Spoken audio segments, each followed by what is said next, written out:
Welcome into the EMAW Online Postgame Podcast. Mason Voth and Alec Busse here with you from EMAW Online as we get ready to recap the Wildcats' 10-9 victory. For a lot of us, we are not accustomed to 10-9 scores in the Big 12 when the game goes final. However, Alec, you might be an expert in this coming from Big 10 country, and the fact that your alma mater won a game 9-6 last night in the state of Iowa against the Iowa Hawkeyes. No, it was in Illinois. It was in Illinois. Okay. Well, then that's good. At least the state of Iowa didn't have to deal with two awful games going on at the same time in the same state. They were spread out a little bit better. Illinois now in the top 25, so the Fighting Illini are first time since 2011. All right, family. As the two longest streaks in Power 5 football not being ranked in the top 25 entering the season were Kansas to 2009 and Illinois 2011, and they both got ranked this year.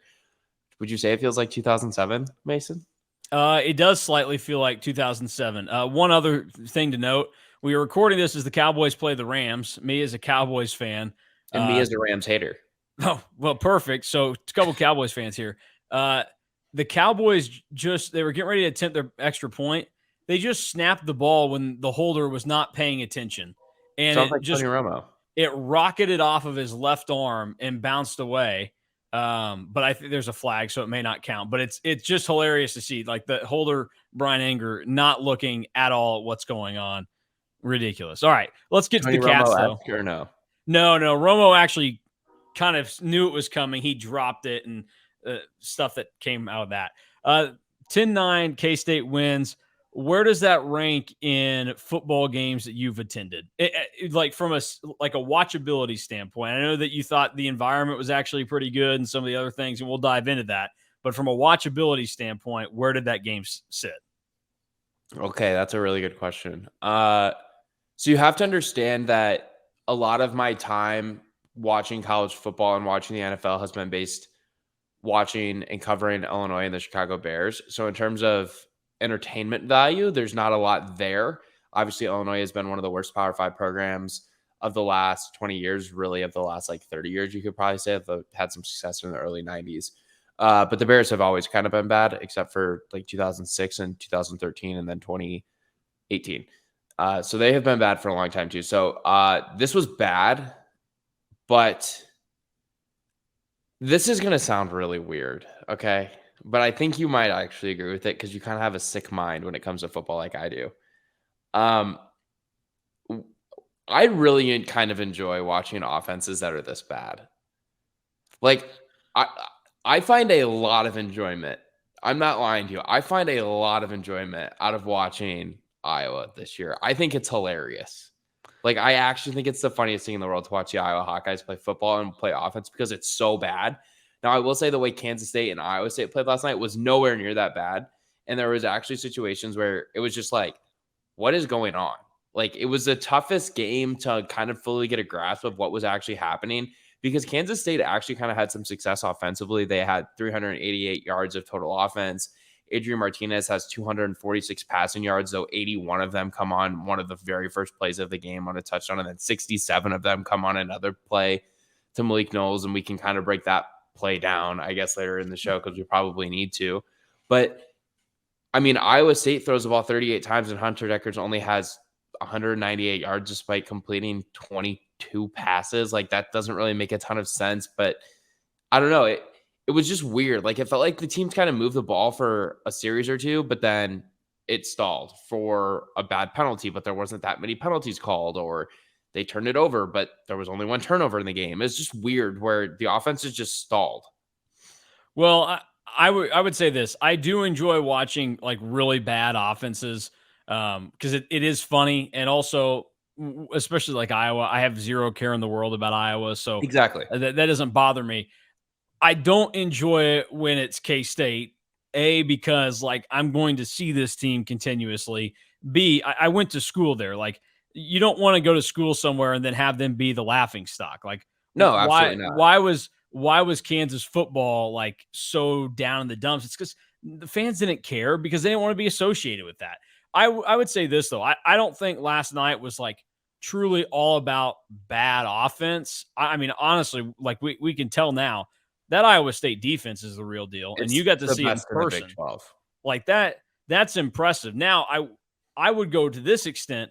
Iowa State's offense is kind of bad because if you have the best defense in the Big 12, you probably shouldn't be 0-3 after your first 3 games in conference play, 2 of which have been at home, and you really haven't played anybody that you should feel overmatched by. And again, like in all 3 games, they had chances to win. They had things go on that they should have executed on. But as I will always point out to people, that's just how the game of football works. That's really how sports in general work, where yes, we can say if Xavier Hutchinson catches that ball last night, Iowa State should win the game. Okay, sure, but he didn't. And teams that go to 0-3 to start conference play, they make little mistakes like that, like missing 3 kicks the week prior in Lawrence, or doing little things incorrectly against Baylor that put him in a hole. So I don't think that like K-State was horrible offensively last night. There were some head-scratching decisions, and then they also, again, had some moments in the game that ultimately cost them points. Chris Tennant missed a field goal,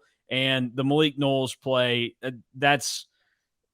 I don't know how to put into words what should be said about that or how people should feel about it, because that just is one of those where the elation that people have when you see, oh my gosh, Adrian Martinez keeps the play alive, makes that pass, and Malik Knowles then spins out and is apparently going to score a touchdown, and then he ends up getting it punched out from behind, and you lose the football. That's not good stuff there. So what was your view of the Malik Knowles play? We'll get into that real quick. So I want to start actually a little bit earlier in the game with the Phillip Brooks play, because to me they're both in the same thing. Like in the rapid recap, I put them in the same like section or subheading, whatever you want to call it. And that's because Adrian Martinez on both of those plays made magic happen. And I'm kind of starting to use that adjective to describe him when he makes a cool play, because I like alliteration, and Magic Martinez or Martinez Magic is alliteration, and I like that. Maybe you call him the magician. Maybe. Should we do that on Tuesday? He's not going to be talking to us on Tuesday because it's a bye week. I might just call him the magician and see. If they're going to call, no offense to Austin Moore, but like Austin Moore has been very good this year. Should Austin Moore really be called the machine? Like, I don't know that Austin Moore has gotten to the point yet where he needs like a nickname that is as badass as Albert Pujols' nickname, you know? Yeah, no, you have to be like All-American level to get the nickname all. But I think like right now, Adrian Martinez, Magic Martinez is good. Yeah. Wasn't there another Nebraska quarterback who had that? Yes. Taylor Martinez. Yeah. Well, what is it about Nebraska quarterbacks and magic? Well, you should go look up to see what kind of magic he had in Manhattan in 2010 on a Thursday night. He was really fun to watch. I remember that. That was when I was young. That was like what, 2010-ish? Yeah, 2000. Well, he was like, he's probably like 09 to 11 or 12, because he could not throw the ball very well, but that kid could run for his life, and he was really entertaining. Anyway, back to the 2 plays Adrian Martinez made last night in the passing game that were awesome. Okay, so we'll start with the Phillip Brooks one. First of all, that's on the first drive of the game, so that's just awesome, and it was his second pass attempt of the game. And it comes on 3rd and 5, and he avoids a sack in the backfield, which is really incredible because the protection just broke down in that play. And then he's able to keep his eyes on field, which is something that I think he's actually really, really good at.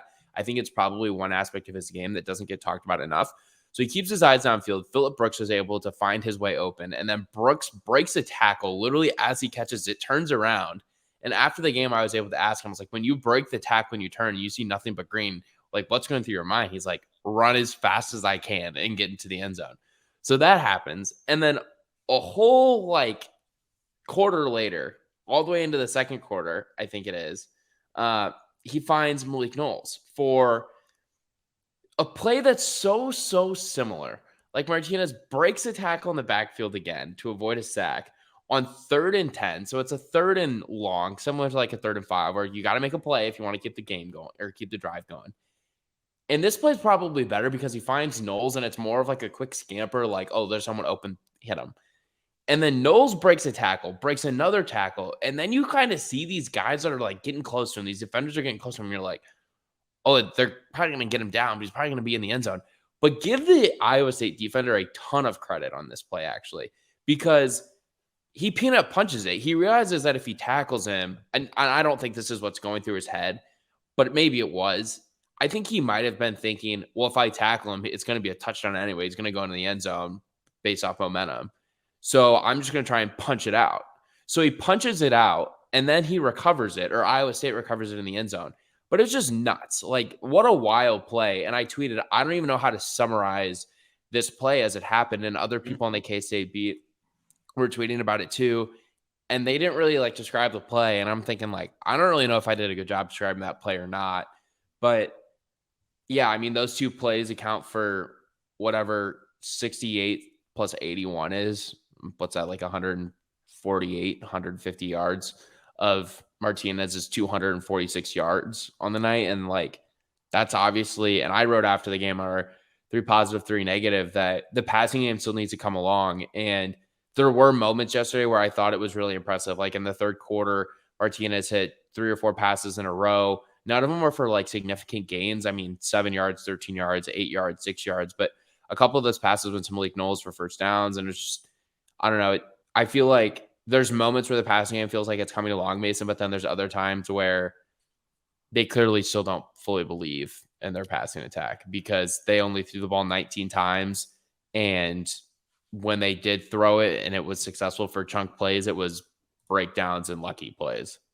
Yeah, I would summarize it like this at this point. And I don't know, maybe this is how you feel because you're not as high on the passing game right now. I think I'm a little bit higher than you on how to feel about it. Before I dive into what I'm about to say, are you down on it because you still don't believe in Adrian Martinez as the passer, or is this more so as a whole where you combine Colin Klein with the way the receivers have played, and now like there is a tangible play that can be pointed out to the receivers of having moments where they are letting the team down, where it's not just now where we can argue back and forth, whether it's us, other people in the media, people on the boards, people on social media, wherever it is, and saying, oh, the receivers aren't getting open, they're not doing this, they're not blocking. Now we can say they had a chance to make a play, and even though it's this great play by Iowa State, it's this thing that is very rarely going to happen. You can't have that happen if you're Malik Knowles, especially. Yeah, it's a boneheaded play by Knowles, but it's also a great play by the Iowa State defenders. Like, it goes both ways, but I think it's more of the latter in that situation where I think Martinez has proven that he can be trusted enough in the passing game. We're now halfway through the season, Mason, and he doesn't have an interception. Mm-hmm. And granted, he should have had one at Oklahoma, and Knowles made a really good play to run into the Oklahoma defensive back as the ball got there and timed it perfectly and broke up the play. But to me, like, that's the only pass off the top of my head that I can point to that should have been intercepted.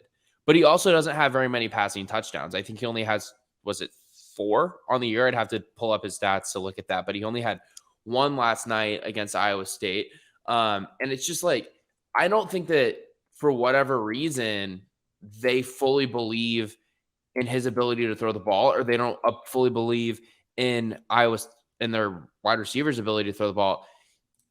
For chunk, yeah, it's 4 touchdowns this year, by the way. I was looking it up, so that's why I got kind of choppy there. Mm-hmm. I don't know if it's Colin Klein not fully believing in the receivers not getting open consistently, or the patterns that they're running not leading to success. Because I'll give credit to Iowa State's defense on the fact that it is one of the better passing defenses in the entire Big 12 when you look at things from a statistical standpoint. Like, it's a really good defensive pass defense. It's the best in the Big 12. They only allow 187 passing yards per game. That's really, really good. And it's only 7 yards of completion. So, like, that's a really solid pass defense. And it's the same thing in their run defense. Their run defense is even better. But even against defenses that have struggled against the pass, like, we can look at the Oklahoma game now, where that was easily Martinez's best game in the passing attack. But what we've seen Oklahoma do the last 2 weeks, it's almost like, well, duh, he should have done that. Like, Oklahoma's defense is more than porous. It has more holes than Swiss cheese. It's terrible. It's easily the worst defense in the Big 12. And somehow it regressed from the Lincoln Riley era. But, I mean, it's not like Texas Tech's defense is great. Like, it ranks at the bottom of the Big 12 in pass defensive statistics as well. So why is Kansas State not throwing the ball with more success? And I don't think that's on Adrian Martinez, because I've seen him make plays out of situations when Kansas State needs to make plays. Like I said, he had the 4 passes in a row in the third quarter, 3 of them going to Knowles, 2 of them went for a first down. And he had 3 passes on the final drive in the fourth quarter, not the final driver in the fourth quarter, that were key conversion downs too. And he's making plays. I don't know why Kansas State, whether that's Chris Kleiman or Colin Klein, doesn't seem to believe in him / the receivers enough, because to me, he's proven that he can make a sandwich out of no lunch meat. I was going to say another saying, but I didn't know if I was allowed to swear on this. We'll keep it semi-clean on here. Was that good? Was that a good quick pivot? You like that? Yeah, no, you did a good job there. That's you're good. That I coming from my radio days, you can't say anything on radio, so you got to really clean it up. Now that it's the FCC has no control over this, it can be a little bit freer, but we want to keep it a little bit nice, clean, family fun. Cotton. I would say this, because I think looking at it, it almost has to be at this point. Like, I think that they believe in Adrian, and I do think last night they tried to take a couple more shots than what they had and be a little bit more aggressive with it. It still manifested in 19 pass attempts for Adrian Martinez, which you would have to go and check, but it feels like he has been at 19 pass attempts. Yeah, I mean, I have it this year. I have it pulled up in front of me completely right now. 19 pass attempts is what he attempted against Texas Tech, but he attempted more in the games against Mizzou, Tulane, and Oklahoma. The only game that he has less than that in is against South Dakota, and he attempted 15 in that game. Okay. Yeah, so he's 12 of 19 in back-to-back games throwing the football. That's why it feels like it's so repetitive. I think one touchdown in each of the last 4 games. Yeah, that's a good streak.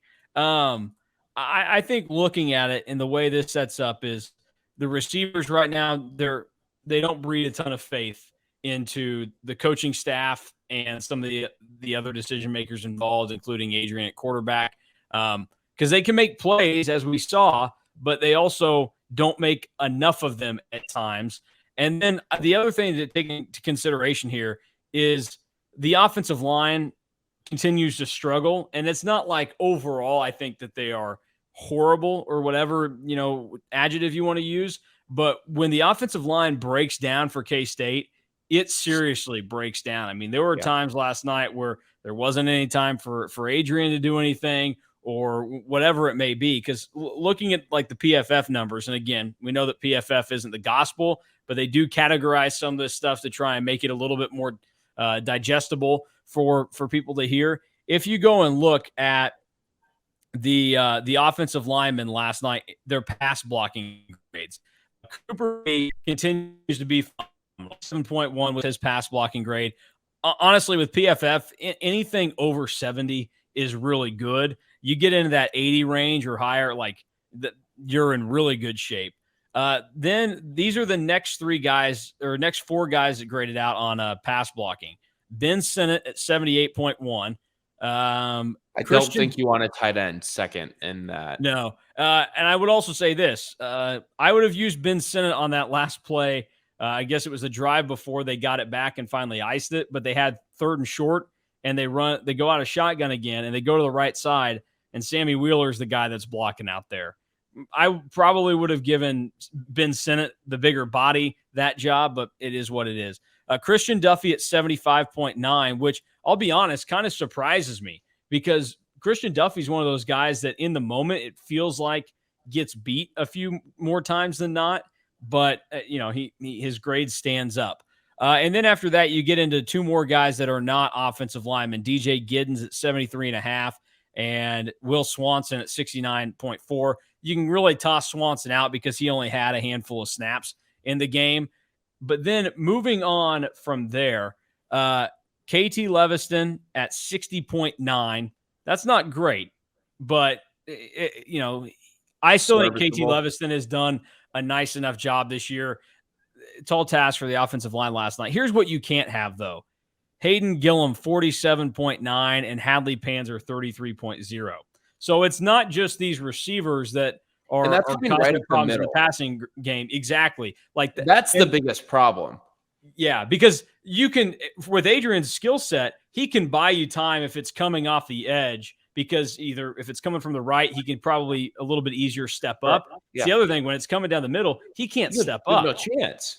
So when you have A gap pressure, and I'm not a quarterback. No, you expert. are. You're the quarterback of this show. Take it away. Well, okay. I was gonna, like, I'm not a film expert. I know I like to do those film reviews, but I don't understand the X's and O's of football the way people way smarter than I do understand it. But when you have A gap pressure and you're looking to throw the ball and your pass pro is so bad that your A gap pressure is getting exploited time after time after time, like, quarterbacks don't really have much of an opportunity to throw the ball, because when the pressure's coming right at your face, what are you supposed to do? You can't go left, you can't go right, and you can't throw over that.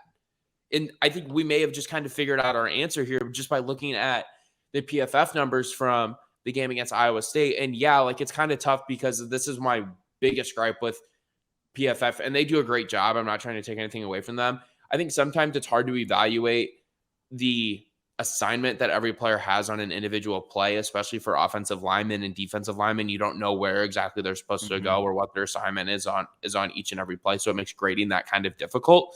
But when you look at the grade being that low routinely for an entire game, that makes it really tough on Adrian Martinez to find guys open down the field. And when your A gap is just constantly being hit time after time after time after time, where do you go in the passing game? Your answer should be to go across the middle, but that kind of takes some time to develop.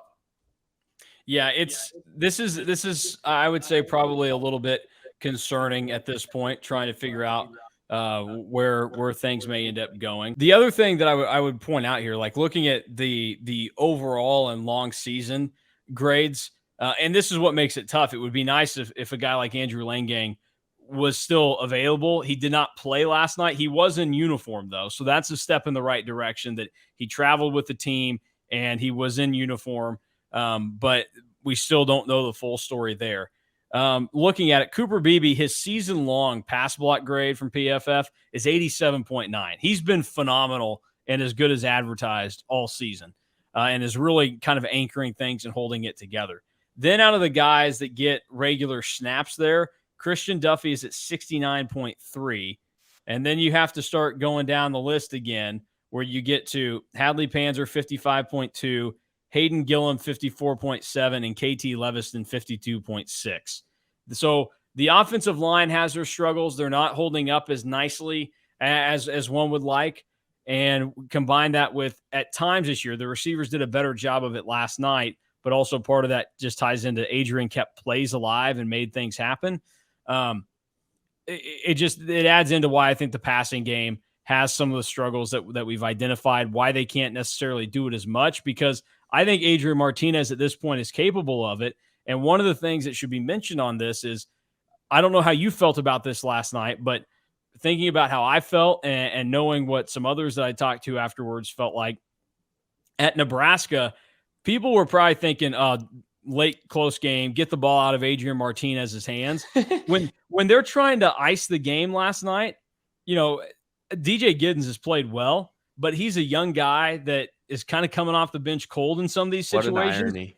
You're thinking to yourself, let Adrian keep the ball and finish this thing off. Like, you want the ball in Adrian Martinez's hands. The irony of that is hilarious. Because he's making plays now. He's the guy. Like, he's gotten to a point where he is as valuable to this team as Deuce Vaughn is. And like, Deuce Vaughn is still the better player, but Adrian Martinez, because he's the quarterback and because of some of the things he's doing to make up for maybe some of the other slight errors that are there with like everybody else involved on offense, like he's so huge right now for K-State, and you're feeling like, okay, you need him out here and you trust him. Like, there's not a single part of me now that when he goes back to throw, I think, here we go, or something bad is going to happen.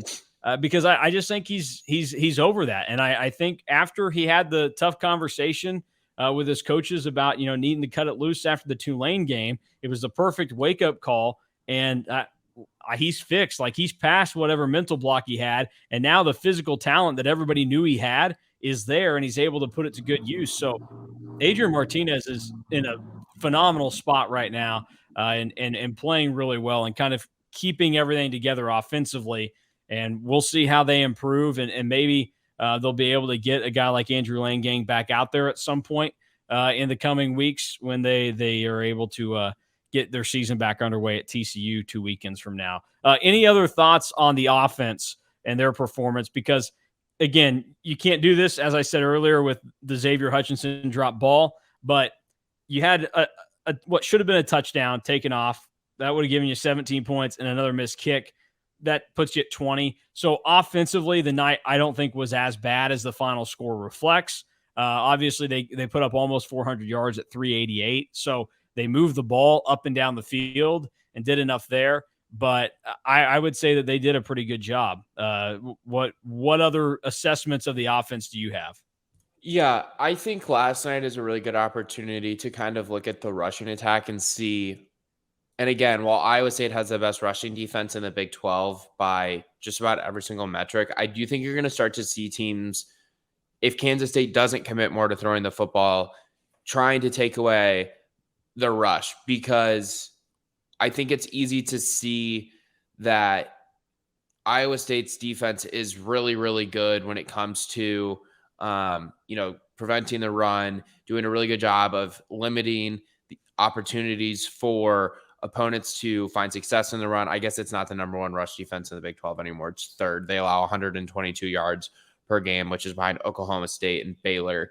But still, it's 3.5 yards per carry. That's incredible. And I think that you can more easily defend a really good rushing attack than defend a really good passing attack. And this is why having a balanced offense is of the utmost importance in today's world, because if you just run the ball down opponents' throats the entire game, you're going to see opponents put, 8 guys in the box, 9 guys in the box, and they're going to take that away. And even for as lethal as Deuce Vaughn, Adrian Martinez, and how often DJ Giddens should be used in the rushing attack, which is more than what he has been used. And I feel comfortable saying that. I've thought that since the beginning of the year.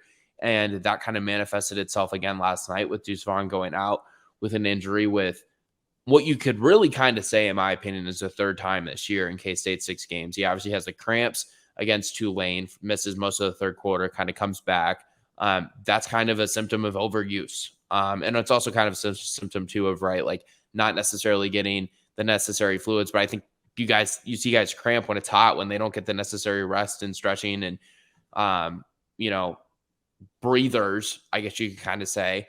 And then he obviously says he has the wind knocked out of him the week previous against Texas Tech, but he was on the ground for a long time to have the wind knocked out of him, Mason, right? And he goes right to the sideline and he ends up coming back from the game on the next possession. So it really wasn't that big of a deal. But so, and then last night he gets hurt again, and I haven't heard any reports about what it was. Coach Kleiman didn't have any updates for it after the game, but he doesn't really return aside from the trick play that Malik Knowles throws the pass to Adrian Martinez for that 8 or 10 yard gain. And I just think it's important for Kansas State to be in a position where they have depth at their rushing attack besides Deuce Vaughn, because it's just tough to rely on a tailback to run that many times. And as you start to get into the teeth of your Big 12 schedule, where you're going to be playing some of the better teams now, you've gotten the ability to play what I feel comfortable saying is probably 2 of the 3 worst teams in the league through your first 3 games. Potentially 3 of the worst 4. You've played the only 2 teams that are 0-3. And you also got to play Texas Tech, who is a team that you're not very high on. I'm a little bit higher on them than I think you are. But I think Tech battles with anybody, as we saw yesterday. That's my thing. That's why they're not going to get over the hump and win any of these games, though. They beat Texas because Texas is going to Texas, but it doesn't surprise me that they weren't able to finish things off against K-State or Oklahoma State. So, they were also on the road for both of those games in 2 pretty tough places to play. Yeah. So I would throw that out there. And that's the other thing that I would also point out. K-State's the only team that has had to go to Norman this year so far in the Big 12 as well. And that would not have changed anything for the OU Texas game. OU got their butts kicked. But the Texas could have, we can talk about this later and we should, but Texas could have beat Oklahoma without throwing a forward pass yesterday. But I don't know. I'm still not I don't believe that Oklahoma can be this bad.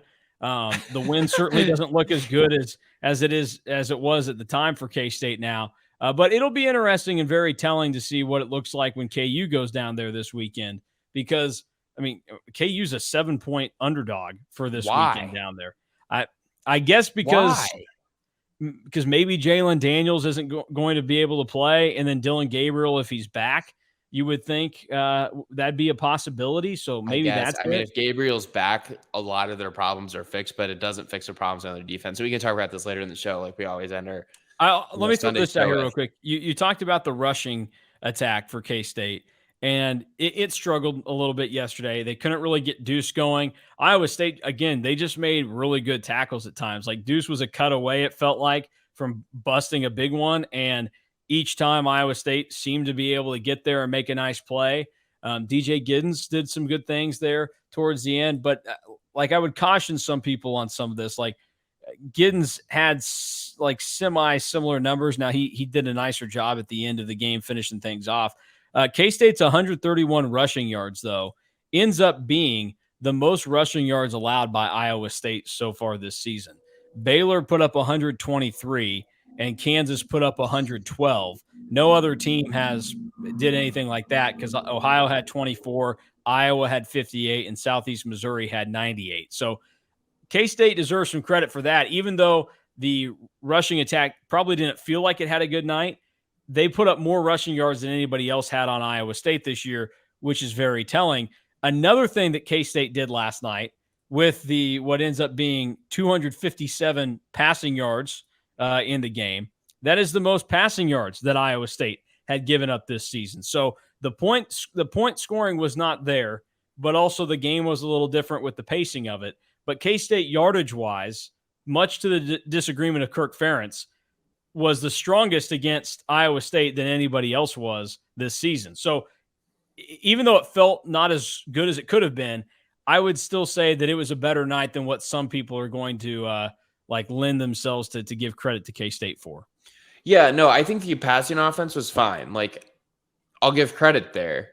I just think that the rushing attack was better than it probably looks at on the surface when you really kind of dive into it, because, while Deuce only had 23 yards on 10 carries, Adrian still had 19 carries for 77 yards, which is pretty impressive. And none of them were like massive carries. I mean, he had the 19-yard run, he had a 15-yard run, then he had another one go over 10 yards, but a lot of them were just like consistent carries that were going for 4, 5, 6 yards, which is kind of what Deuce Vaughn talked about the importance of early in the week, is we need to take advantage and get the yards that are, those 4-yard runs, those 3-yard runs, just keep the chains, stay ahead of the change. And, I think the rushing attack was fine last night, but my fear is if I was a K-State fan, or if I'm in Kansas State's operations of trying to develop a consistent rushing attack, which I do think that they're always going to kind of have, is that you're going to have to get creative in the way that they do it. And you're going to be putting a lot more on the plates of the players in terms of breaking tackles and finding success in those ways, because I think teams are going to continue to try and take that away if you're not able to find consistent success in the passing attack. So that's my biggest concern. And again, I believe that Adrian Martinez is good enough in this passing offense to contribute to Kansas State getting wins. And we know he's good enough in the rushing offense as well, right? Like, he was a leading rusher now 3 games in a row, all against Big 12 opponents. But from the other perspective, DJ Giddens needs to be more involved in this rushing attack. I feel comfortable saying that. I felt more comfortable saying that after 2 weeks. And that's not to take anything away from Deuce Vaughn. I don't think you should be taking a lot of carries away from Deuce Vaughn. But to give DJ Giddens 1 carry, I think it was against Oklahoma, or 1 carry against Texas Tech, doesn't seem like it's a strategy that bodes well for you come week 12. Yeah, I think the problem with it is find ways to do it earlier in the game. I get first series, you want Deuce to touch the ball, and you always want him having it because he has the ability to break one off. You want your best player to have that chance. But don't let it get so late into the game then where you're uncomfortable asking DJ Giddens to do something. That's the concern, is that you're asking a guy that's a redshirt freshman that has not played at all during the course of the game to go in there in, the third, fourth quarter, and all of a sudden start getting snaps in games that are meaningful. You're just putting him in an unfair spot, similar to what Chris Kleiman talked about in the Missouri game. It was wet. He had sat, not played all day. We didn't want him having to go out there and deal with those conditions. find ways to get him out there a little bit earlier. I'm Get him surprised we 4, haven't. 5, 6 Well, carries a game. I'm a little surprised we haven't seen at least a few more times this year having Deuce and Giddens in the game at the same time. Especially because Deuce is a threat in the passing game. Well, and think about like what that would provide to a defense is if all three guys are back there. Say you go shotgun and you got them split to one to the left, one to the right. Now you're asking the defense, they have to figure out, okay, are they going to throw it, or is one of those three guys back there going to carry the football? Like, I think there are some creative things that can be done. I guess I'll give Colin Klein this credit and some benefit of doubt here. They're going into the bye week. They can try to drum up some more creative things, make some adjustments, and that may be something we see more during the last half of the year. But I would just to put a bow on all of this, I think that the reason why they need to work DJ Giddens into the fold a little bit more is because, one, take a little bit of the load off of Deuce. Like I'm not as far, I think, to the end that you are on this, where and I don't know what you think like carries for each guy should be in a game. I think I'm a little under what you believe, but if you I think that DJ Giddens should get 5 to 7 carries a game. Okay, yeah, I think that's probably a fine number. He got 8 last night. But he was not going to get 8 carries last night if Deuce didn't get hurt. But I think that's probably a fine number if you pick the right spot and you make it happen. And then like because of all that, you take a little bit of the burden off of Deuce, give him a few more breaks over the course of the game, ask him to do a little bit less, and that helps. Because the other concerning thing here is, and this is where I fall like in depth situations, I'm not as concerned about having to play the number 2 in a lot of situations. My concern lies in, okay, if you get to where you're having to play the number 2, I don't want to see you get into a spot where you're going to have to go to the guy behind the number 2, because here's the one thing we do know. They don't trust anybody behind DJ Giddens right now because we haven't seen it this season. And that would be a really alarming thing. So, and again, we don't know anything on this, but just say at any point this year, if there was a significant injury to Deuce that keeps him out for a game, you're then moving to a redshirt freshman to be your running back without having any faith in anybody behind you. That makes things really tough and a tall ask for the run game. So find a way to ease the burden a little bit there and get a little bit more creative with some of it. But overall, like the offense, 10 points looks ugly and people are going to laugh at it. But a win is a win in Ames, and I think that's an important thing for people to take away. It keeps everything intact for what you want to have happen this season. And also, it wasn't as ugly as some are going to come away from it with. I think Colin Klein still has some room for improvement, though, and a lot of people can see that right now. But I also don't think that it's as bad as it might seem. The results last night of 10 points just kind of dictate feeling, I think, a little bit more down in the dumps about it. But like Iowa State didn't score a touchdown last night. That's a pretty impressive feat, even though that offense may not be the most special thing in the world. And you were there, so maybe you have a better feel for it. Xavier Hutchinson still got 8 catches on the night, 100 yards, which is basically what he gets every single game. Yeah, he's really good. But I felt like they did a good job on him last night because it wasn't anything too insane that he was able to do. And that can kind of shift us to the defense because I thought that they played a heck of a game last night. They started off a little bit slow, but they were on the field forever in that first quarter. But then they kind of buckled down, got it going, and they deserve all the credit in the world. And Josh Hayes is the guy that needs a giant tip of the cap because when nobody else was really making plays early on, he was making tackles to kind of slow down Iowa State offensively and hold guys from getting more yardage than what maybe they should have. So special shout out to Josh Hayes, but the defense as a whole was very impressive last night.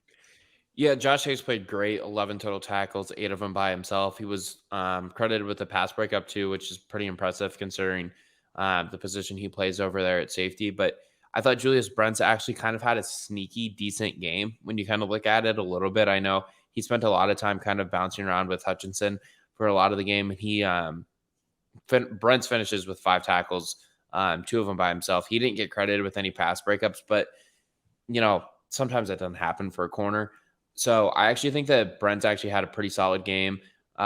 And I think Kobe Savage continues to impress on the back end of the defense, but no one was more impressive than Josh Hayes was last night. He was really solid throughout. I thought that he made 2 really key tackles on back-to-back plays in the first half when Iowa State was driving down the field, and that was pretty impressive. And he just seems to continue to make big plays and big moments. I feel like he's done that a lot this season, especially against some of the better passing attacks that Kansas State has played this year. Yeah, Josh Hayes and Austin Moore, I thought had fantastic games last night. And the defense, like I don't know how to sum it up. The one thing that sucks is that you come out of the game with the Deuce injury on the offense, and also Khalid Duke's only able to play 3 snaps in the game yesterday, which is really unfortunate because he comes off of the 3-sack performance against Tech. You feel like he's putting it all together. Everybody's excited about maybe there are some new wrinkles that can be put into play with Felix and Khalid Duke back there, and all of a sudden that gets taken away. So we'll see also what ends up happening on that side of things. But I really I don't think there's much to add on the defense other than they were stellar because, one, they did their job. They held Iowa State without a touchdown. And also, like, Hunter Decker's in that Iowa State offense, man, that's like a new low for him. You would have thought it was last week at Kansas and some of the mistakes they had, but pretty impressive what K-State was able to do to him, even to a team that may not be one of the better offenses. Yeah, and they did a really good job of dialing up pressure, I think, especially in the 3rd and 4th quarters. Late in the game, I mean, credit to Joe Klanderman. That was pretty impressive. That's some confidence in your defense. Yeah, Deckers clearly doesn't feel very comfortable in the pocket when there is pressure in his face. He kind of just like flings it as hard as he can. Like, you hear the stories about Michael Vick back in the day when he was at Virginia Tech, or early in his career with the Falcons. He used to just throw fastballs 100 miles an hour. I feel like Deckers kind of does the same thing. So you kind of look at it from the perspective that the defense was put in a position where Klanderman clearly believed a lot in his defensive backs, and I think he's given them a good reason to believe in his defensive backs for much of the season. So give credit there to Klanderman for believing in guys like Josh Hayes, Kobe Savage, Julius Brents, of course, Echo Boydo as well over there at corner as well. But you kind of look at it from a perspective too, that the defensive line was able to get enough pressure last night in key moments. They maybe didn't get the sacks. They maybe didn't get, a whole bunch of pressures or hurries or things like that. They only had 2 hurries on the night. They only had 2 sacks on the night, but they were able to get into the backfield quick enough, which forces Deckers to throw the ball quickly. And sometimes it's those small victories. Sometimes it's hard to get sacks because quarterbacks get rid of the ball quicker, and that's the game plan that the offense has to stay ahead of the chains and not take sacks and not try to make a special play happen. And I think that's kind of what Hunter Deckers was facing last night for Iowa State, and what Matt Campbell kind of wanted Deckers to do for the Cyclone offense. Yeah, I thought it was a good night for him. And again, they start off with what I felt like wasn't the best, and they were quickly able to buckle down. Everybody got in there, made plays. The defense as a whole, they do a great job in the game. A couple of other notes real quick about last night's game. If you were concerned about K-State's offense and how they played, like, again, I would tell you don't be like so alarmed about like what happened, because if you think to the game with KU, the Jayhawks scored 14 points in that. One of those touchdowns they were able to get because Iowa State gave them the ball at like the 15-yard line after a Hunter Deckers turnover. So K-State all night long was having to kind of manufacture getting into Iowa State territory. They really didn't get a ton of gifts, which on the flip side should also mention that that's another thing that the K-State defense did well. When the offense wasn't doing them any favors where they were giving Iowa State the ball at midfield, basically, the defense stood tall and was able to make the stops that they needed. Defensive grades last night, pretty good all around for the K-State defense. The only thing that they had a semi-low grade in of a 60.3 from PFF was the pass rush, which makes sense because you lose Khalid Duke, and Nate Matlack is still, slowly but surely getting back to the form that he had prior to his injury. So all around good performance last night for the defense. And as many people will say, a win is a win. And I will continue to echo that sentiment after last night's game, because that was very, very impressive. Quick notes. You were there in person. What did you think of the Ames atmosphere? You got to experience the bridge, and a little warning to people. Alec already has high thoughts of the bridge. He actually thought that it was like a life-changing experience. Okay, life-changing experience is a bit of a dramatization. No, I did think it was a cool environment. They said over the PA that it was the largest crowd ever for an Iowa State-Kansas State game in Ames, which I think is pretty cool to experience. I thought that the crowd was pretty invested in the game for much of the afternoon, or I guess much of the night, which is cool. I thought that the bridge kind of was a cool buildup and a cool experience for fans to kind of be able to walk up to the stadium and kind of just have the emotions kind of build up of, okay, it's game day, it's game time, like all those kind of things that happen with college football. So yeah, I thought it was a good environment. Anytime that you've got, 60,000 people packed into a stadium for a college football game, that's an awesome environment to see. It was terrible to watch on TV. I was very much not down for it. Did you see anything on the Ben Sinnott personal foul that got called? I didn't. And then I didn't see it on the replay and the TV and because they didn't show it. They didn't show it. They didn't show a lot of replays last night. Feels like the only replay we saw was Malik Knowles having the ball punched out from behind him. But everything else, it was like, no, we're not going to show you that or this. Like, no explanation. It was not a pleasant watch on TV last night. So I didn't know if you had any context to give to that. Because that was a weird one. And I will say this. I've been concerned about penalties for K-State this season. And last night, they only commit 3 of them. But again, they were semi-significant where after you take the lead on a field goal, I don't care what they thought Ben Sinnott did. Don't even do anything to give the refs a chance to think that you committed a personal foul and move that kick 15 yards. And then you think about was it a 3rd and 7 early in the game that you end up getting the offsides penalty for if you're K-State. And then they also the other one I think was a false start that they ended up committing. So they only had 3 penalties last night, which in the grand scheme of things is very good. 3 penalties, 25 yards. But again, they come at these just absolute killer times in the game or back-breaking moments where you just kind of shake your head and go, I wish things could be figured out a little bit better.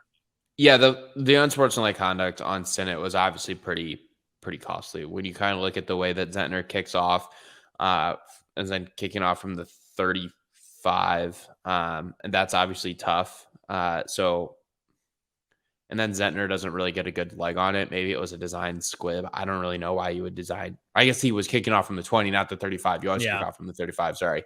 And then it was like a squib where you didn't get good air under it. And I don't know if that was intentional or not. I don't know why you're already giving them like 15 yards of free field position, I guess, because of the penalty. So I don't know why you wouldn't try and kick the ball. I guess the thought would maybe be that their offense hasn't done anything all game long. So don't give like their return team a chance to do anything, which on the other side, like Iowa State's been terrible special teams wise under maybe Matt the thought process is that because you're kicking off from the 20 and you're already giving them 15 free yards, that their blockers are going to have more time to run down the field and set up their blocks. But still, I feel like giving them the ability to maintain possession at the 50 was a questionable decision, or around the 50. But yeah, I thought the unsportsmanlike conduct penalty was costly for K-State, and it ended up not coming back to bite him in the butt.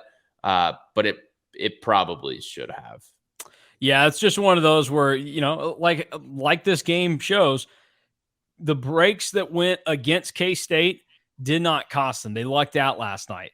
And that's just how sports is going to work out at times. Because again, I want the overarching message to be to people, because I know that some people are upset about a 10-9 victory and say, well, they could have lost because of this or that. K-State won the game, and they deserved to win the game last night. And if Iowa State had won the game, Iowa State would have deserved to win the game as well, because it was just a hard-fought, well-played game. Both defenses played out of their minds, and ultimately, the team with the better offense won last night. So give K-State credit for winning that game, and don't try to take it away from them. Are there any other closing thoughts from K-State last night before we dive into the rest of the Big 12 and then look ahead to the future for the Cats as they have now hit the halfway point in the season? Yeah, I think my one big takeaway would just be that I think this team is good enough to potentially compete for a Big 12 championship if certain things continue to fall into place and develop. I would agree with that. I think they are moving in a good direction. And the beauty of winning that game yesterday is now that you are K-State, you get to go into a bye week and you have won. And also, you're going to be guaranteed to be tied for at least first place when you play TCU a couple of weeks from now. So very significant how things play out, and they are proving themselves. Let's look around the Big 12. We'll hit on Red River real quick because, wow, 49-0. It's the worst loss for Oklahoma in Red River history. Not just Red River history, school history. Is it really? That was the worst loss in Oklahoma history? Yeah, that's what they had on College Football Final this morning. Wow, I didn't know that. 49-0 is the it may be like the worst shutout loss in school history because maybe they've lost a game where they scored like 7 points by more. But yes, that is certainly their worst shutout loss in school history. Yesterday having to go to the funeral like I did, I had some friends that were in town that I don't normally see, one of which is an Oklahoma fan, and I'm sure we get done. Great. Yeah, we get done, and we're coming back to my house afterwards, and he hasn't seen the score yet, and we left like close to halftime, and so it was like 21-0 at that point, and so you're thinking, okay, well, this isn't going great, but it's not horrible, and I said, oh man, I was like, Mac, do you want to know the score of that game? He's like, no. He's like, what was it? Don't tell me they didn't score. I said, yeah, they did not score. They got beat 49-0, and that just unbelievable. I thought Quinn Ewers. I've been skeptical of Quinn Ewers. Say it. He played really well yesterday. And he made some throws there that I thought, oh crap, okay, that's pretty good. Say it. He's good. Say it. He's all right. We're gonna wait to see. Very good. We're gonna wait to see. Very good. No, dude, he went 21 of 31 for nearly 300 yards. He had 4 touchdowns. It's just Oklahoma, though. I mean, come on. I mean, Oklahoma's defense is bad. It's worse than last year's, like we kind of said earlier in the show. But yeah, I've long thought that Quinn Ewers is legit. Like, you don't get ranked the top overall prospect in your class by accident. He is very talented. He's got a cannon for an arm. And I find it funny how, I forget if I said this on this show or not, that Texas might low-key kind of have a quarterback controversy if Quinn comes out and struggles in Red River. Mm-hmm. Yeah, he shut that out real quick with his performance. Yeah, he's the dude now. He's solidified his spot. Yeah, I think Quinn Ewers is going to maintain the job as Texas' starting quarterback. He is clearly very good, clearly very talented, and I don't care that Oklahoma's defense is awful. Bijan Robinson has an awesome game. Like I said earlier, I think they could have won just giving him the ball for the entire game. He goes 22 carries for 130 yards, 2 touchdowns. But I want to transition this a little bit to Oklahoma, Mason. First of all, the defense is worse than it was under Lincoln Riley, yet they have a defensive-minded head coach now, so that's a problem. And while I understand that Oklahoma doesn't have the talent that Brent Venables is maybe used to coaching on the defensive side of the ball, or he doesn't have players that he's coached for a long time, the coverage breakdowns that they've had just shows that they're not being coached properly. Like, your players just aren't being put in a position to be successful, or they're not being put in the right spot. And that is on the coaching staff. And here's what else is on the coaching staff. And I understand that their quarterback situation was tough because you lose Spencer Rattler to South Carolina, and then you lose Caleb Williams to USC the way they did. So you lose 2 quarterbacks, 2 really highly touted quarterbacks. And while I understand Spencer Rattler struggled there last year, he's a good enough quarterback to be starting at a Power 5 level. We see that with what he's doing at South Carolina. To not have a quarterback behind Dylan Gabriel that get their offense yesterday was better when they ran the Wildcat than it was when they had another quarterback in the game. Like Davis Bevels, 6 of 12, bad. They don't have another quarterback.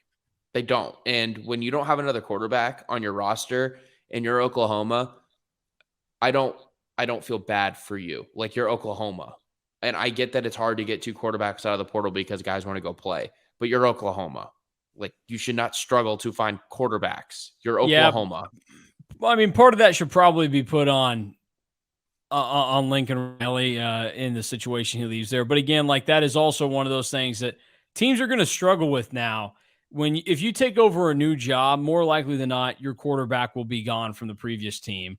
And so you're going to have to deal with not only finding a starting quarterback, but then it is going to be tough to find that transfer guy. I mean, think about K-State and their running back situation, where they had what they thought was a stable of solid running backs behind Deuce Vaughn, and all those guys leave because they say, well, I want to get carries somewhere, which, by the way, not a lot of those guys are getting carries anywhere. They transferred to lower like division schools, like non-power 5 or, FCS. They're not getting the carries that they probably thought that they were. So I think that's one of those things that's just going to be tough now moving forward for these teams. And especially if you're at the top, because like for Oklahoma, you had Caleb Williams, and that's a guy that as a freshman's playing. So you go, okay, 3 years, he's going to be in there. He leaves. Well, then you don't have guys behind him either. So just kind of an odd deal. I'm not going to like crush Brent Venables quite yet, because as a defensive coach coming in there trying to do different things, probably trying to change up, some of the scheme and trying to get guys to play the way that you would like them to. So I'm not like fully going to crush him, but they should be better than what they are. Like there's no doubt that they should be better than what they are. So I'll give you two points, and we can move on to the next game.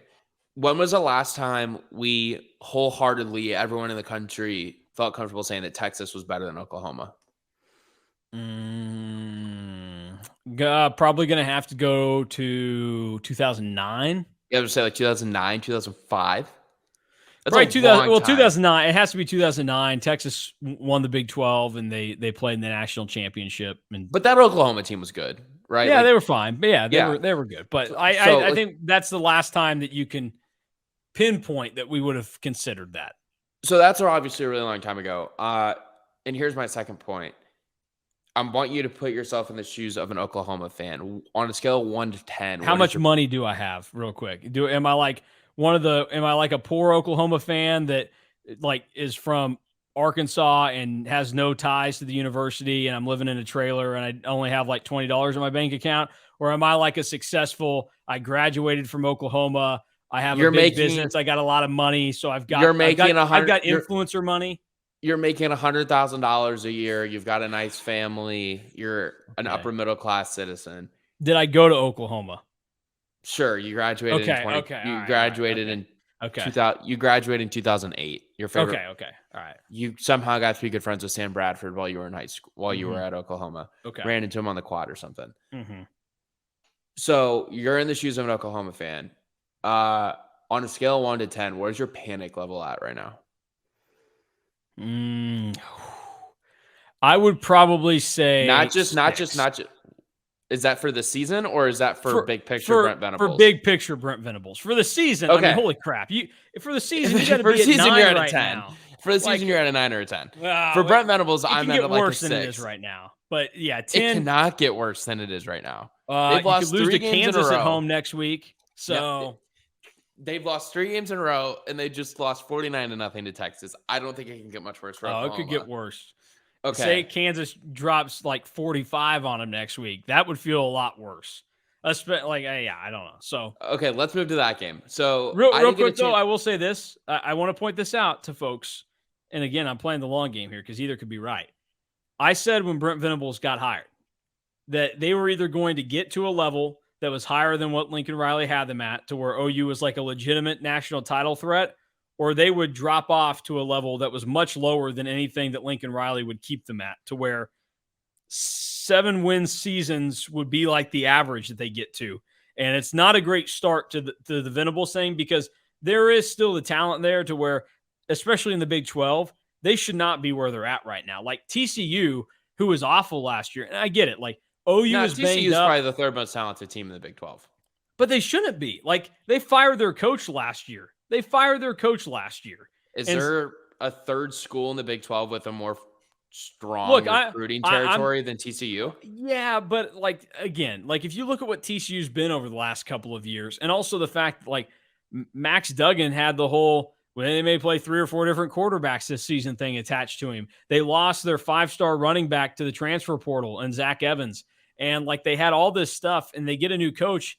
Like, I don't know. I just think that there are some things here that Oklahoma should be better than they are. And it's a very odd circumstance that Brent Venables finds himself in. But we can move on to the Horned Frogs and the Jayhawks. College Game Day had a great time in Lawrence, it would appear. Have they said where they're going next week yet, by the way? Yeah, they're going back to Knoxville. Okay, that's where I thought they would probably end up going. Tennessee, Alabama. So now they're going to be in Knoxville for what, 2 of the last 3 weeks, 2 of the last 3-4 weeks. It makes sense though. I mean that environment in Knoxville. It does, but maybe don't burn your bullets on a crappy Florida team. That's all I would say. Yeah, that's probably fair. All right, back to TCU and Kansas. I was able to watch the fourth quarter. You and Gabe love Kansas, so just love up the Jayhawks. Tell us why they didn't do anything wrong on Saturday. Okay, so I wasn't able to watch until the fourth quarter until I checked in my hotel in Des Moines. I do not think that this changes my opinion of Kansas, though. Like, I didn't think Kansas was at. I thought that Kansas would have an opportunity to beat TCU, and they did. But I did not think that they would beat TCU because I think TCU is the second best team in the Big 12 right now. And you're going to see that when I do my Big 12 rankings later. Behind K-State? No, behind Oklahoma State. Oh, okay. Interesting. Did you know that K-State beat Texas Tech by more points than oh shoot, they didn't because they gave up that late one, so never mind. That was gonna be that's false. I was about to throw that in your face. No, all right. Well, do you know that K-State's got more wins than anybody in the Big 12 right now in conference play? So that does matter. That does matter. I do think the whole narrative that Kansas isn't good is incorrect. Kansas is good.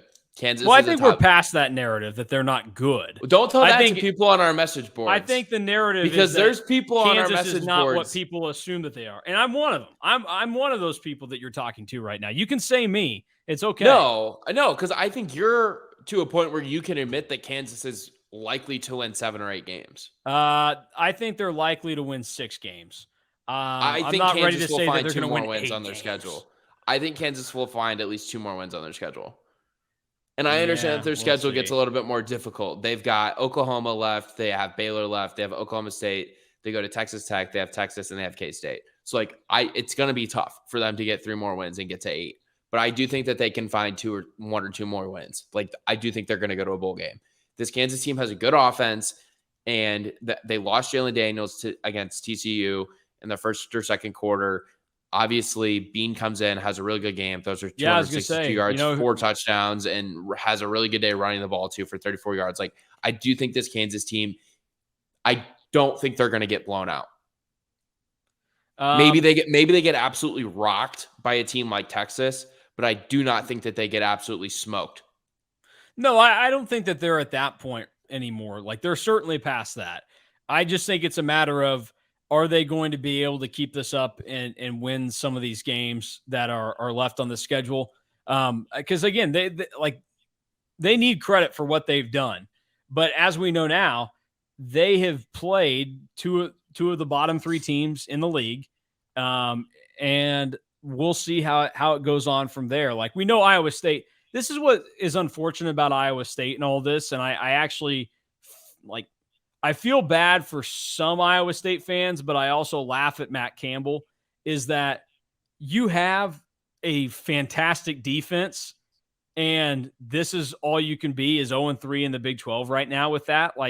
You should, when you have the best defense in the Big 12, you should be taking advantage of that. And they're not. And that's why K-State is in the position they're in right now, is because they've got one of the best defenses in the Big 12. And they're using it to their advantage. That's why they're 3-0 right now, is because they were able to do enough to stop the playmakers that Oklahoma does have. They were able to come through and make plays when it mattered against Texas Tech, and also put an end to anything that Iowa State was going to try. And the offense was able to pick up and do enough in all 3 of those games. Iowa State just doesn't have that. So KU's played tough competition, because there's not going to be an easy game in the Big 12 this year. But I think looking at what they have coming up, this is a tough stretch for them.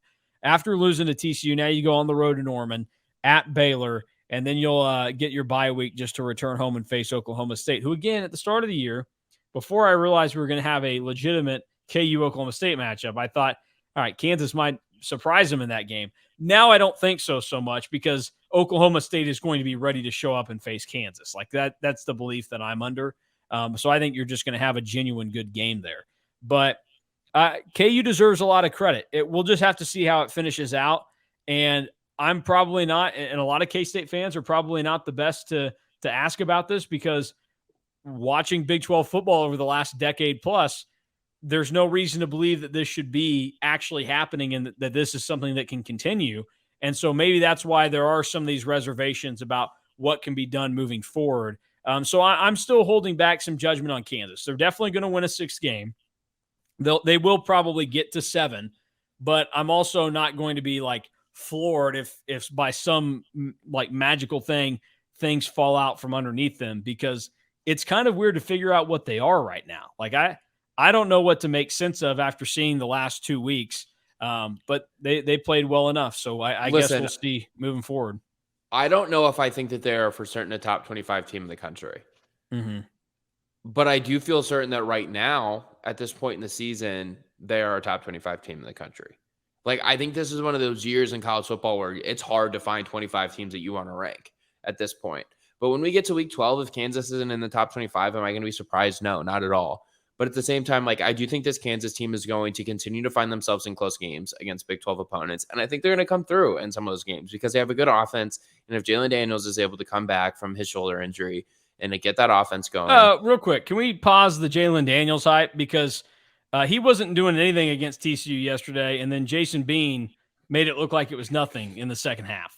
So I think Jalen Daniels is good. I think he's got a lot to like there. But also, there were people that were trying to throw him into the Heisman race at the start of the season and act like I was not one of those all the Kansas people. stuff was on him. Like, I think it's because Lance Leipold's a great coach and they got a lot of other talent on that offense and that team.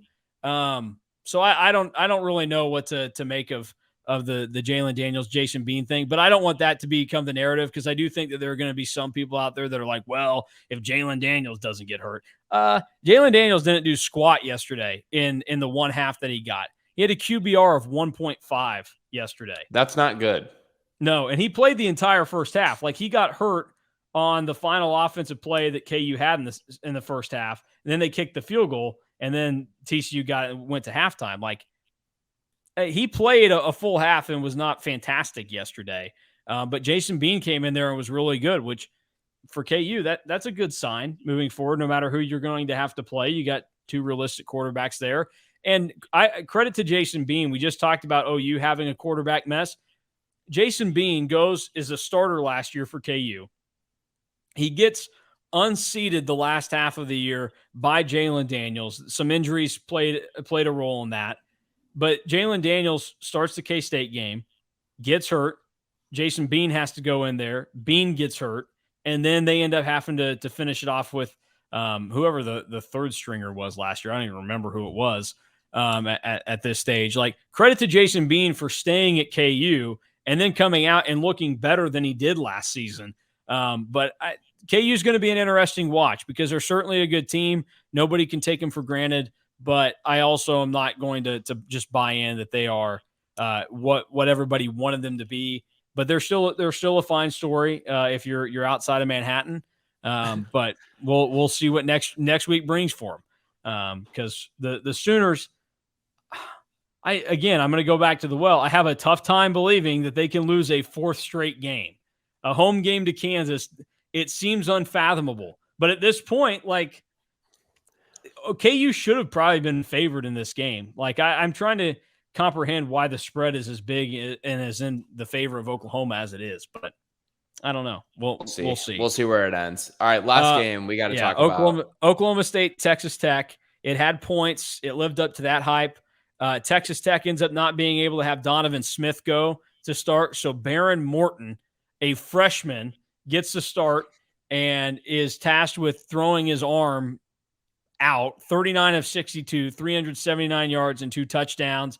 It just wasn't enough. O State holds Texas Tech to 7 points in the second half, outscore them 21-7, and they ultimately get a 10-point win. But very impressive fight from Texas Tech. Joey McGuire is the real deal as well. Like, he's got a ton of energy for everything going on in Lubbock. But Oklahoma State, they put the hammer down, and I got to credit them with this. I was concerned about their defense after, like, non-conference play, and I think that there are still some concerns there. But this defense is better than I anticipated it to be right now. I thought that they were really going to have this masterful drop-off. They haven't. It's sustained a little bit better than I think, and they continue to be the best team in the Big 12. Yeah, I feel comfortable saying that Oklahoma State's the best team in the Big 12. They do have a big time matchup with TCU coming up this weekend on Saturday. I believe that's actually in Stillwater. I need to double check that. No, it's in Fort Worth. Oh, it's in Fort Worth. Okay, so that's obviously a big time game. I feel like that's the preeminent game in the Big 12 to date this season. And then Kansas State comes out of their bye week and they get TCU, which is potentially a game between two teams that are undefeated in the Big 12 at that time. Yeah, it's going to be fun to follow. Oklahoma State, though, again, just a lot of credit to Spencer Sanders, who has had such an up and down time. Yesterday, he throws for almost 300 yards, a touchdown. He runs for 2 of them, and he runs hard. He's not afraid of contact either. So he does a lot of really, really good things for Oklahoma State. They keep the top spot in my rankings. That'll come out tomorrow. We'll see where things go. However, Oklahoma State did drop a spot in the AP poll this week. If you saw what that ended up looking like, it was more so everybody else had to find ways to move other teams up. So O State and USC, despite wins, get dropped. So Tennessee can move up 2 spots, which Tennessee does deserve. Like, Tennessee looked really good yesterday, but I don't know. Like, we'll see. Like, Tennessee's getting a lot of credit for beating LSU, who was like 25 because they're an SEC team. They have the branding to them, but I don't know that LSU's done anything to deserve to be the 25th ranked team in the country this year. Other teams in the top 25 out of the Big 12, TCU is up to 13 after their win against KU. K-State moves up to 17, and KU stays put at 19. Texas is in at 22, so they're back in the top 25, and that's about it. Baylor was on the outside looking in. They were the unofficial 27th team with 91 total points in the voting system. So there you go. 5 teams. 5 teams. That's the second most out of any conference in the country right now. So that's good news if you're interested in that. Only conference that has more is the SEC. So where it just means more. Big 12, Big 12, Big 12. Start the chants at all of your. What's the Big 12 stadiums. saying? Does it have one? Well, it used to be one true champion. Was the one thing that they hung their hat on, because you played everybody in the Big 12. So you just determined it by playing all the other 9 teams. Who was that a shot at? Was that a shot at all the other conferences for pretty expanding? much? Yeah. Well, just for the way that they do it, because you can dodge a lot of teams. Really the SEC for the most part would be who it was. But yeah, that's kind of how it ends up working out. So let's see if there's any no other notes, I guess, to pass along here. Future Big 12 team Cincinnati's at number 21, and BYU dropped out because they might be frauds after their loss to Notre Dame yesterday. So fantastic. Don't look now, but here come the Fighting Irish of Notre Dame. Yeah, disgusting as well. So that'll do it for us. We'll have some bye week content for everybody, even though the Cats aren't going to play. Final thing for you. Can you give us a guess for kick time and network for the K-State TCU game, since that's going to be a battle for first place in the Big 12? I got a feeling it's going to be another night game. We'll go 6:30 kick, ESPN 2. Actually, can I make a more educated guess? I'd like to actually see. Yeah. So let's go through. Let's go through the other top 25 games that will be going on. That's week 18, right? Yeah. Okay. So here's week 18. We'd be a ways past that. Week 8. So here's the concern. So yeah, Texas. You have Oklahoma Texas State. at Oklahoma State and Syracuse at Clemson. Now I don't know what Syracuse has coming up. NC State this weekend. So I don't know. We'll see. Because that would be one of those where, again, they get like the KU treatment, and it's, look at Syracuse and what they're doing. Like, let's go. This is going to be fun. No, I don't need to see Clemson playing anybody in prime time anymore. Clemson is officially back as a top 4 team in the country. So let's stop making me watch and play Boston College last night. Other games that could get that consideration, I don't really think that there is one. Ole Miss LSU.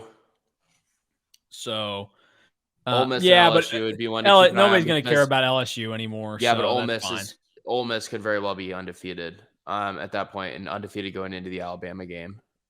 UCLA Oregon's one to keep an eye on. potentially. That's a If good that gets point. like an early kick. I think But what Fox could also pick that game up. Yeah, the battle here is going to be which game because we'll find out tomorrow, or we'll at least get, maybe they get flex to 6-day selections. But UCLA, Texas, Oklahoma State, and K-State TCU are all going to be Fox or ESPN picks. And one of those three games, I imagine, gets big noon kickoff in the 11 a.m. game. Are you sure on they're not Fox. just going to keep putting Michigan on? Oh, this is freaking ridiculous.